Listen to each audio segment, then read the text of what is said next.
ప్రతి మనిషి శరీరములో ఒక నియమము, ఒక రూల్ పనిచేస్తూ ఉంది. ఆ పాపము వాని మీద ప్రభుత్వం చేస్తూ ఉంది గనుక కొన్ని తప్పుడు పనులు అవకాశం ఉంటే, అవసరం ఉంటే చేస్తాడు.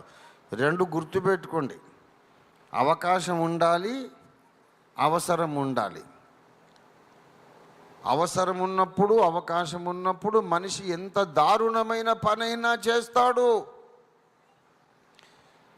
ఇది నాకు అవసరం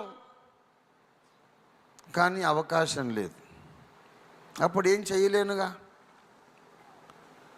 నాకు అవసరం కానీ అవకాశం లేదు, ఏం చేయలేను కదా.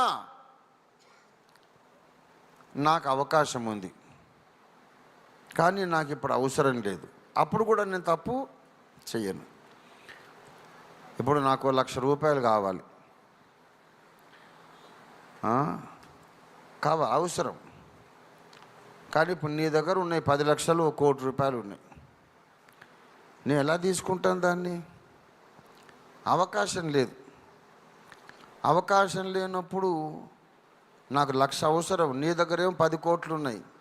ఎలా తీసుకుంటాను? నువ్వు ఎక్కడ పెట్టుకున్నావో, ఎక్కడ దాచుకున్నావో నీకే తెలుసు, నాకు తెలియదు.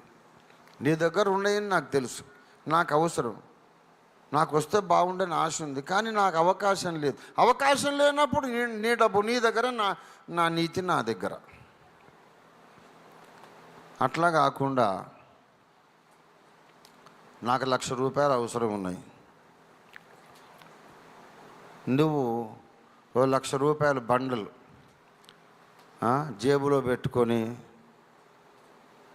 సగం బయటికి కనబడుతూ సగం లోపలికి కనబడుతూ నన్ను శోధిస్తూ ఉన్నాయి అనుకోండి, కొంచెం ప్రయాసపడితే దాన్ని తీసేయచ్చు కదా, నా అక్కర తీరుతుంది కదా అని వచ్చే ఆలోచన పేరు శోధన.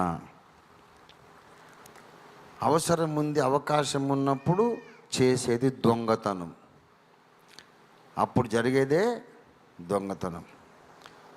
ఒకవేళ అదే 1,00,000 రూపాయలు ఆయన జేబులో కనపడుతున్నాయి, కానీ నాకు నా దగ్గర 1,000 కోట్లు ఉన్నాయి అనుకోండి, నేను ఎందుకు తీసుకుంటాను? అది నాకు అవసరం లేదు. 1,000 కోట్లు ఉన్నాయి, ఆ 1,00,000 నాకెందుకండి? కనుక నేను తీసుకోను. ఈ రెండు కలిసి వచ్చినాయి అనుకోండి, భయంకరమైన అవసరత. అది తీసుకుంటే నా అక్కర తీరుతుంది, నాకు అవకాశం దొరికింది.